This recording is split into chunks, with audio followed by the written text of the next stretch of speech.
You know when you're ready to make a change and that's all you can think about? Well, here's how I transitioned from a full-time corporate finance career to full-time brand photographer in a year.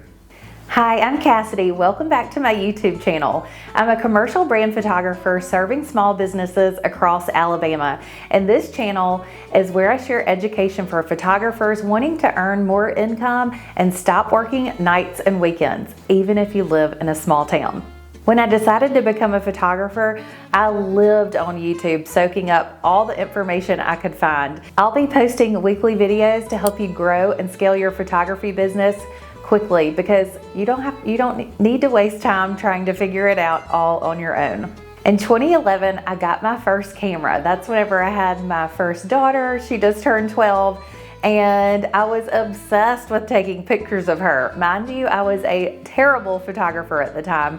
But I became obsessed with watching YouTube videos to try to figure it out because I was determined to have great pictures of this sweet little cute baby. I had no clue in a short amount of time I would be walking away from my job as a derivative accountant to pursue photography full time. Fast forward a few years later when baby number 2 came along, this was in 2014, I knew it was time to pursue my passion as a photographer. I could not get it off of my mind. So I wanted to have a more flexible schedule so I could be there with the kids more and do what I really wanted to do. All I could think about was, why am I wasting so much time working this hard for someone else whenever I could do it for me and grow my business? But I also wanted to make sure that photography, the thing that I loved so much, was a part of that.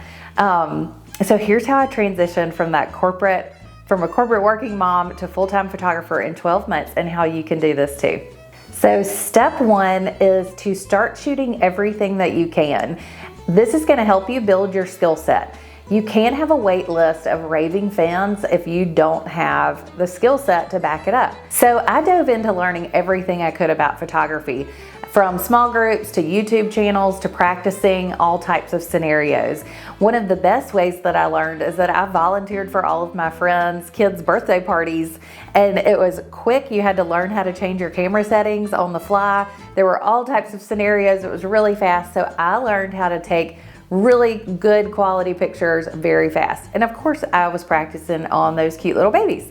So I even volunteered at different nonprofit events and things like that to help me build my skill set over the course of this time.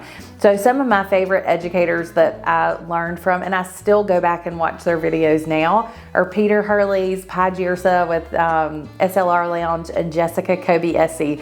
They're all so different, and I love their takes on how they do things, how they position people, how they think about lighting. And so their channels really helped me grow as a photographer. And then I also was a part of a small group with my church. There's all kinds of photography communities too in different areas, but it was so neat to learn how all the different people use their cameras. Some people were really great at the technical side of things. Some people were really great at composition, but I learned so much by being exposed to a lot of different people. And I took the favorite parts that I liked, that I was really good at, and made it my own style. So before long, families were coming to me to take pictures of their kids, and then those paid gigs started rolling in. Okay, so the second step is to become that go-to person. So here at this phase, you're gonna want to niche down and become the only person or the best one in your area known for a specific thing. So what I did at the time was I became a Google trusted photographer. Back whenever I went through this process, this was 2014, 2015, I was one of only, I think it was like 3 or 5 of us in all of the state of Alabama. So I was in high demand. It helped me get in front of a ton of businesses that I really wanted to work with. And it set me apart from everyone else because there were only 3 to 5 of us. So where I lived in Birmingham at the time, there were 3 of us that did this. And so we were busy all the time doing virtual tours inside of businesses. And this opened the door to lots of other business needs that they had. So niching down and picking a specialty really helped me stand out, and it'll help you stand out as well.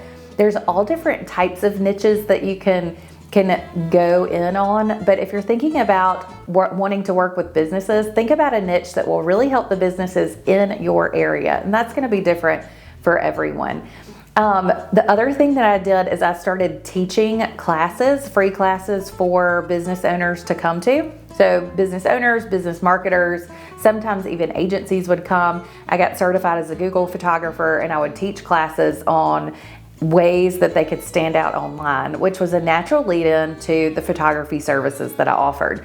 I'm sure especially if you're coming from a corporate background, you probably have some type of great skill set that you can bring to the table. Another one that I use from my finance background is analytics. So I teach people how to look at their pictures they're posting on social media or that they're using on their website to see if they're actually converting. So if you start using certain pictures and videos on your social media, are you getting more likes, engagements, conversions? Same thing with your website. I help them understand if the new pictures we're using on the website, are they working better? Are people starting to call more? Or people making more purchases of their products? Okay, so step 3 is to learn your offerings and pricing so you can scale. This is the scary part that nobody wants to talk about. You know, you really want to leave this job or you really want to make photography your go-to career, but you're not sure if you're actually going to be able to make enough money. So if you really sit down and figure out what those offerings should be and price them at a place, even if you're scared, to where you're going to make the income you need to make, that's going to help you get there faster. So the first thing you want to do is make sure that you have a nest egg in place to support you and your family. You never want to jump out into this new type of career without having money saved up to be able to support you. So you need to determine how much you need to make each month.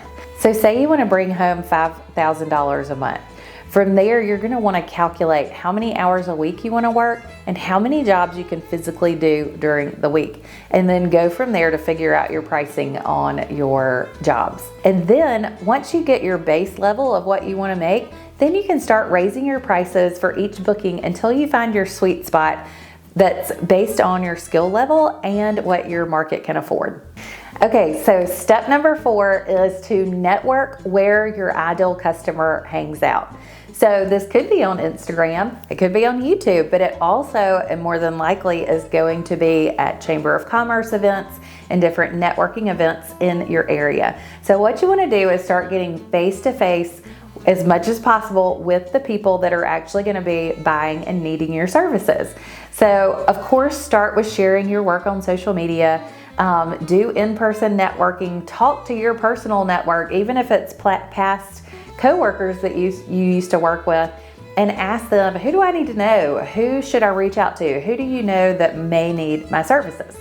So overall, none of this is going to happen overnight, but if you work on building your skill set, niche down at first to help you stand out, learn your offerings and pricing, and then be where your ideal customer is, then you're going to start seeing all this blossom.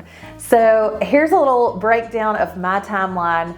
So in 2011, I picked up my camera, right? But then it wasn't until 2014 where I really got serious. I was like, okay, I had my second child. I was ready to make this happen.